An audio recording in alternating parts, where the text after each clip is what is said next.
তো ইয়াৰ ভিতৰত তোমালোকে সামাজিক মাধ্যমটো এইবোৰ পঢ়িবা আৰু দৈনন্দিন জীৱনত বিজ্ঞানৰ প্ৰভাৱ এই দুটা তোমালোকে পঢ়িবা, ইম্পৰ্টেণ্ট হয়। কাৰণ এইখন ৰচনা এইবাৰ তোমালোকৰ ফাইনেল এক্সামত আহিব পাৰে। হেল্ল' এভৰিৱান, তোমালোকক আমাৰ চেনেল নলেজ অফ সায়েন্সত স্বাগতম জনাইছোঁ।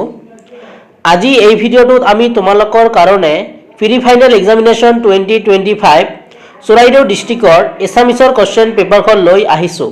যিসকলৰ ডিষ্ট্ৰিক্টত প্ৰি ফাইনেল এক্সামিনেশ্যন হোৱা নাই, তোমালোকৰ কাৰণে এই কুৱেশ্যন পেপাৰখন ইম্পৰ্টেণ্ট হ'ব, লগতে এই কুৱেশ্যন পেপাৰখন ফাইনেল এক্সামৰ কাৰণে ইম্পৰ্টেণ্ট হ'ব। আৰু ইতিমধ্যে আমি তোমালোকক প্ৰি ফাইনেল এক্সামিনেশ্যনৰ কাৰণে ভালেকেইটা ভিডিঅ' দিলোঁ। যদি কোনোবাই চোৱা নাই, তোমালোকে চেনেলত গৈ চাই ল'বা, নতুবা ডেছক্ৰিপশ্যনত মই লিংক দি দিম। লগতে এই কুৱেশ্যন পেপাৰৰ PDF-টো মই তোমালোকক ক'ত দিম, তোমালোকক এই ভিডিঅ'তে ক'ম, তোমালোকে ভিডিঅ'টো প্ৰথমৰ পৰা শেষলৈকে চাই যাবা। আৰু এই কুৱেশ্যন পেপাৰখনত কেনেকুৱা ধৰণৰ কুৱেশ্যন আহিছে আৰু কোনবোৰ কুৱেশ্যন তোমালোকৰ ইম্পৰ্টেণ্ট হয়, মই তোমালোকক কৈ যাম যে এইটো কুৱেশ্যন ইম্পৰ্টেণ্ট হয় বুলি। সেইকাৰণে তোমালোকে ভিডিঅ'টো স্ক্ৰিপ্ট কৰি নাচাবা, তেনেহ'লে তোমালোকে বুজি নাপাবা। তোমালোকে ভিডিঅ'টো প্ৰথমৰ পৰা শেষলৈকে চাবা, তেনেহ'লে তোমালোকে বুজি পাবা কোনটো কুৱেশ্যন ইম্পৰ্টেণ্ট হয়। আৰু ক্লাছ 12ৰ কাৰণে আমাৰ এটা হোৱাটছএপ গ্ৰুপ আছে, ডেছক্ৰিপশ্যনত লিংক দি দিম, তাৰ পৰা তোমালোকে আমাৰ হোৱাটছএপ গ্ৰুপটোত জইন হৈ ল'বা। তেনেহ'লে আজিৰ কুৱেশ্যন পেপাৰখনত কেনেকুৱা ধৰণৰ কুৱেশ্যন আহিছে আমি ডিছকাশ্যন কৰোঁ। কুৱেশ্যন পেপাৰখনত তোমালোকক টোটাল মাৰ্ক 100 দিয়া আছিল। তো 1 নম্বৰ কি দিয়া আছে চোৱা, তলৰ যিকোনো 7টা প্ৰশ্নৰ উত্তৰ লিখা। ক নম্বৰ দিয়া আছে, মোৰ মাতৃমুখ দৰ্শন পাঠটি কৰ পৰা সংগ্ৰহ কৰা হৈছে। খ দিয়া আছে, আইভান তুৰ্গেনিভৰ কণ্ঠ কবিতাৰ লগত যতীন্দ্ৰনাথ দুৱৰাৰ কথা কবিতাৰ সাদৃশ্য দেখা যায়। গ দিয়া আছে, আনন্দৰাম বৰুৱাই ল'ৰাকালতে কণ্ঠস্থ কৰা গ্ৰন্থখনৰ নাম কি। খ নম্বৰ দিয়া আছে, কোনগৰাকী আহোম স্বৰ্গদেউৰ দিনৰ পৰা মোগলী প্ৰথমতে নতুন সাজপাৰৰ প্ৰচলন হয়। গ নম্বৰ দিয়া আছে, কাম কৰিবা আৰু সেই কামত লিপিত খাইও নাথাকিবা। ইয়াক উপনিষদৰ কি যগ বুলি কোৱা হৈছে। প্ৰথম নম্বৰ দিয়া আছে, শিলভদ্ৰ প্ৰথম গল্প পুথিখনৰ নাম কি। দ্বিতীয় নম্বৰ দিয়া আছে, বসন্তৰ কিহে বিয়পায়। বৰ্গজ নম্বৰ দিয়া আছে, টিংখঙৰ পৰা বাগিচাৰ ডাক অনা বনুৱাজনৰ নাম কি। তোমালোকৰ 1 মাৰ্কৰ কুৱেশ্যনবোৰ বহুত ইম্পৰ্টেণ্ট আহিছে, চ' তোমালোকে 1 মাৰ্কৰ কুৱেশ্যনবোৰ সলভ কৰিবা। আৰু এটা কুৱেশ্যনত তোমালোকক 1 মাৰ্কই দিছিল। নেক্সট 2 নম্বৰত দিয়া আছে, তলত যিকোনো 7টা প্ৰশ্নৰ উত্তৰ লিখা। ইয়াত তোমালোকক 2 মাৰ্কই দিয়া আছে। তো ক নম্বৰ দিয়া আছে, লেখক গুৱাহাটীত উপস্থিত হোৱাৰ সময়ত তেওঁক আদৰণি জনাই নিবলৈ অহা প্ৰিয় ব্যক্তিজনৰ নাম লিখা। খ নম্বৰ দিয়া আছে, কোন দুগৰাকী সাহিত্যিকৰ ৰচনাৰ আলমত যতীন্দ্ৰনাথ দুৱৰাই কথা কবিতা ৰচনা কৰিছিল। কুৱেশ্যনটো তোমালোকৰ ইম্পৰ্টেণ্ট হয়। গ নম্বৰ দিয়া আছে, তোমাৰে আনন্দ বৰুৱা বুলি কণ্ঠ কবিতাত কোনে আনন্দৰাম বৰুৱাৰ প্ৰশস্তি গাইছে। এইটো কুৱেশ্যন তোমালোকৰ PYQ ভালেবাৰ ৰিপিট হৈছে আৰু এইটো ইম্পৰ্টেণ্ট হয়। খ নম্বৰ দিয়া আছে, প্ৰকৃততে ত্যাগ বা বৈৰাগ্য কি। গ নম্বৰ দিয়া আছে, পুৰণি অসমীয়া সচিত্ৰ পুথি দুখনৰ নাম লিখা। প্ৰথম নম্বৰ দিয়া আছে, চিঠি গল্পটোৰ গল্পকাৰৰ প্ৰকৃত নাম কি। গল্পটোত গল্পকাৰে কোনগৰাকী বিশ্ববৰেণ্য ব্যক্তিৰ নাম উল্লেখ কৰিছে। দ্বিতীয় নম্বৰ দিয়া আছে, বৈজ্ঞানিক মানসিকতা বুলিলে কি বুজা। কুৱেশ্যনটো তোমালোকৰ মোষ্ট ইম্পৰ্টেণ্ট হয়। তাৰপিছত বৰ্গজ নম্বৰ দিয়া আছে, এৰাবাটৰ সুৰ আৰু ডক্টৰ বেজবৰুৱা কথাছবিৰ পৰিচালকৰ নাম লিখা।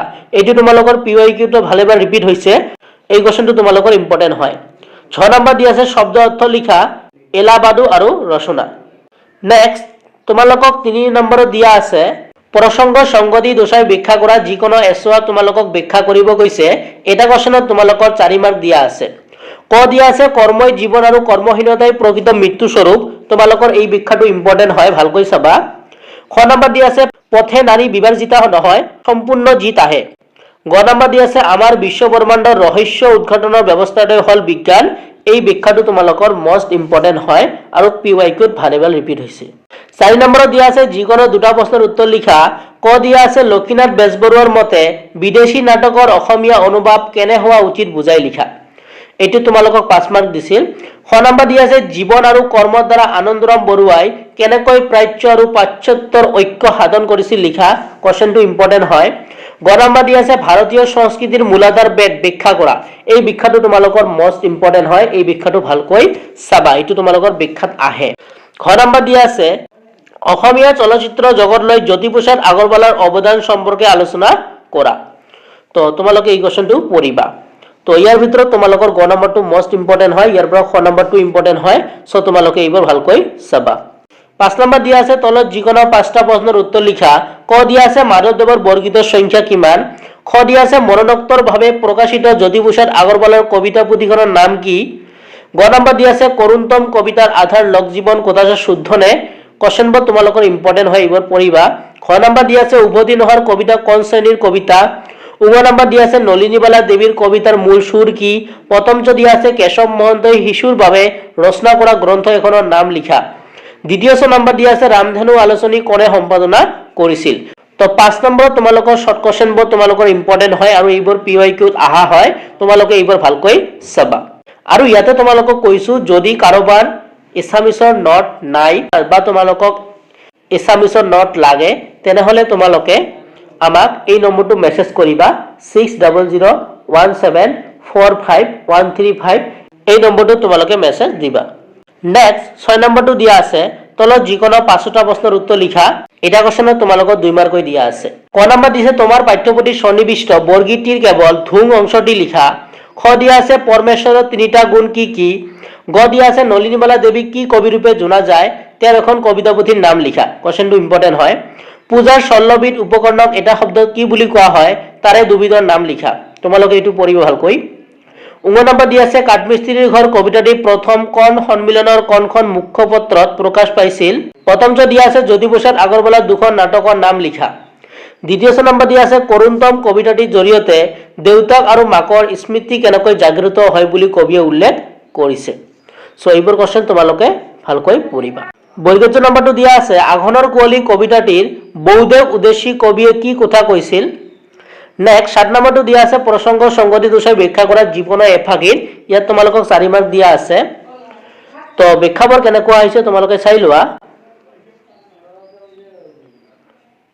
নেক্সট 8 নম্বৰটো চোৱা কি দিয়া আছে তলত যিকোনো এটা কবিতাৰ মূলভাৱ লিখা। তো বিশ্বখনিক দিয়া আছে, মিলন দিয়া আছে আৰু কাঠমিস্ত্ৰীৰ ঘৰ দিয়া আছে। তো তোমালোকে পঢ়িবা। নেক্সট 9 নম্বৰ দিয়া আছে তলত যিকোনো 2টা প্ৰশ্নৰ উত্তৰ লিখা। ক দিয়া আছে নৈতিক শব্দটোৰ ইংৰাজী প্ৰতিশব্দ কি? খ দিয়া আছে জীৱনৰ নৱজাগৰণৰ সময় বুলি কনছোৱা কালক কোৱা হয়। গ দিয়া আছে নন্দনতান্ত্ৰিক মূল্যবোধৰ চাবিকাঠি কি? খ নম্বৰ দিয়া আছে মাধ্যমিক স্তৰৰ শিক্ষাৰ এটা প্ৰধান বিশেষত্ব লিখা। ইয়াত তোমালোকক 1 মাৰ্ককৈ দিয়া আছিল। নেক্সট 10 নম্বৰত তোমালোকক যিকোনো 2টা প্ৰশ্নৰ উত্তৰ লিখিব কৈছে। তো কেনেকুৱা ধৰণৰ কোৱেশ্চন আহিছে তোমালোকে এইটো চোৱা। ইয়াৰ ভিতৰত তোমালোকৰ এই কিশোৰ সংস্কৃতি বুলিলে কি বুজা কোৱেশ্চনটো তোমালোকৰ ইম্পৰ্টেন্ট হয়, ভালকৈ পঢ়িবা। নেক্সট 11 নম্বৰটো দিয়া আছে তলত যিকোনো এটা প্ৰশ্নৰ উত্তৰ লিখা। ক নম্বৰ দিয়া আছে আজিৰ যুগ বিশ্বায়নৰ যুগ বিজ্ঞান আৰু প্ৰযুক্তিবিদ্যাৰ জয়যাত্ৰাৰ যুগ ব্যাখ্যা কৰা। খ নম্বৰ দিয়া আছে কিশোৰ কিশোৰী মনৰ আটাইতকৈ গুৰুত্বপূৰ্ণ বৈশিষ্ট্য হ'ল পৰিস্থিতিৰ সংঘাত ব্যাখ্যা কৰা। এই কোৱেশ্চনটো তোমালোকৰ ভালেকেইটা প্ৰি ফাইনেল এক্সামত আহি গৈছে, তোমালোকে এইটো ভালকৈ পঢ়িবা। 12 নম্বৰ দিয়া আছে চমুকৈ লিখা। যিকোনো এটা চমুকৈ লিখিব কৈছে। তো এইবোৰ তোমালোকৰ ব্যাকৰণ দিয়া আছে। তো ক দিয়া আছে পৰপত্ৰই কাক বোলে? পৰপত্ৰৰ ভাগ দুটা কি কি? উদাহৰণস্বৰূপ সংজ্ঞা দিয়া। খ দিয়া আছে ক্ৰিয়া বিভক্তি কাক বোলে? পুৰুষ অনুযায়ী উদাহৰণস্বৰূপ ক্ৰিয়া বিভক্তিৰ প্ৰয়োগ দেখুওৱা। 13 নম্বৰ দিয়া আছে তলত যিকোনো ছটা শব্দত যোগ হোৱা প্ৰত্যয়বোৰ ভাঙি কি প্ৰত্যয় যোগ হৈছে লিখা। তো তোমালোকৰ এনেকুৱা ধৰণৰ কোৱেশ্চন ফাইনেলত আহে। তো চোৱা কেনেকুৱা ধৰণৰ কোৱেশ্চন আহিছে। নেক্সট 14 নম্বৰ দিয়া আছে তলত দিয়া জতুৱা ঠাঁচবোৰৰ অৰ্থ লিখি একোটাকৈ বাক্য ৰচনা কৰা যিকোনো 4টা। তো চোৱা কেনেকুৱা ধৰণৰ আহিছে। আৰু তোমালোকে এই বাক্য ৰচনাবোৰ তোমালোকে PYQ যিবোৰ আহিছে সেইবোৰ তোমালোকে পঢ়িবা। 15 নম্বৰ দিয়া আছে যিকোনো এটা ৰচনা লিখিব কৈছে। ক দিয়া আছে জ্ঞানপীঠ অথবা সাহিত্য অকাডেমি বঁটা বিজয়ী এগৰাকী অসমীয়া সাহিত্যিক। খ দিয়া আছে সামাজিক মাধ্যম আৰু বৰ্তমান ইয়াৰ প্ৰভাৱ। এইটো তোমালোকৰ ইম্পৰ্টেন্ট হয়, এইবাৰ তোমালোকৰ ফাইনেলত এই ৰচনাখন আহিব পাৰে। গ দিয়া আছে দৈনন্দিন জীৱনত বিজ্ঞানৰ প্ৰভাৱ। এই ৰচনাখনো তোমালোকৰ ইম্পৰ্টেন্ট হয়। তাৰপিছত ঘ দিয়া আছে অসমৰ পৰ্যটন উদ্যোগ। তো ইয়াৰ ভিতৰত তোমালোকে সামাজিক মাধ্যমটো এইবোৰ পঢ়িবা আৰু দৈনন্দিন জীৱনত বিজ্ঞানৰ প্ৰভাৱ এই দুটা তোমালোকে পঢ়িবা, ইম্পৰ্টেন্ট হয়। কোন কেইখন ৰচনা এইবাৰ তোমালোকৰ ফাইনেল এক্সামত আহিব পাৰে তাৰ কাৰণে আমি ভিডিঅ' আপলোড কৰি দিম। যদি তোমালোকক লাগে তোমালোকে কমেন্ট সেকশনত কমেন্ট কৰিবা। আশা কৰিছো আজি ভিডিঅ'টো ভাল পালা। আৰু ইয়াৰ পিডিএফটো আমাৰ হোৱাটছএপ গ্ৰুপত দি দিম, তোমালোকে জয়েন হৈ ল'বা। আৰু কোনটো সাবজেক্টত তোমালোকক কোৱেশ্চন পেপাৰ লাগে তোমালোকে কমেন্ট সেকশনত কমেন্ট কৰিবা। আৰু ক্লাস 12 কাৰণে আমাৰ এটা হোৱাটছএপ গ্ৰুপ আছে, তোমালোকে হোৱাটছএপ গ্ৰুপত জয়েন হৈ লোৱা। আৰু যদি কোনোবাই প্ৰি ফাইনেল এক্সামৰ ভিডিঅ'বোৰ চোৱা নাই আমাৰ চেনেলত দিয়া আছে, বাকি ডিস্ট্ৰিক্টবোৰৰ তোমালোকে চাই ল'বা। সো আজি ভিডিঅ' আমি ইয়াতে সামৰিছো। নতুন এটা ভিডিঅ'ৰ লগত পুনৰ দেখা দেখি হ'ম। ভিডিঅ'টো চোৱাৰ কাৰণে তোমালোকক ধন্যবাদ জনাইছো।